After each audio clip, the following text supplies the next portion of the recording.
Are you confused by crafted weapons? Don't worry, I'm here to tell you everything you need to know.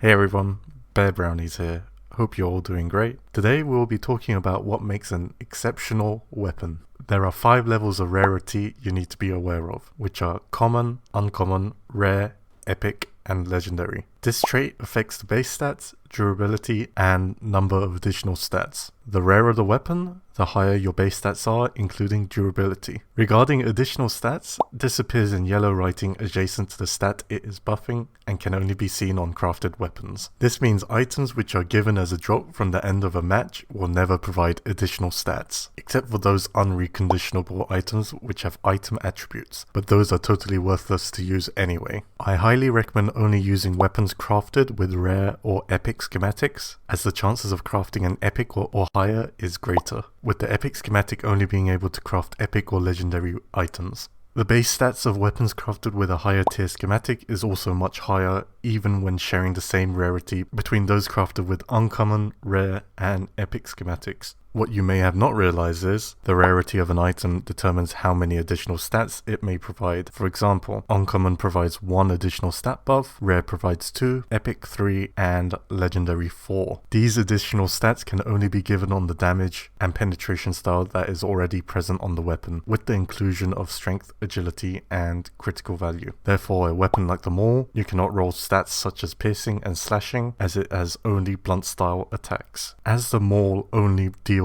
blunt damage, when crafting an epic quality Maul or better, you have a 3 out of 5 chance of getting stats that you want, since you have the chance to roll blunt damage or penetration, strength, agility, and critical value. This means it is very hard to craft a bad Maul, making it an even more busted class. Contrastingly, for any weapon with all 3 damage styles, such as Longsword or Poleaxe, it is much more difficult to get the stats you are after, as you have the original 3 damage styles with the addition of penetration, which adds up to 6, and when you include strength, agility, and critical value, this becomes 9. So an epic longsword or poleaxe only has a 3 out of 9 chance of rolling stats you want when crafting. When it comes to the actual number roll for additional stats, this seems to vary between ranged and melee weapons. It may even be that different weapons have different maximums. For ranged weapons, it is possible to find weapons with piercing damage and penetration between 300 and 400. This is not the same for melee weapons, which generally seems to be capped out around 300, although I have seen a burner glaive on the market with over 300 slashing damage.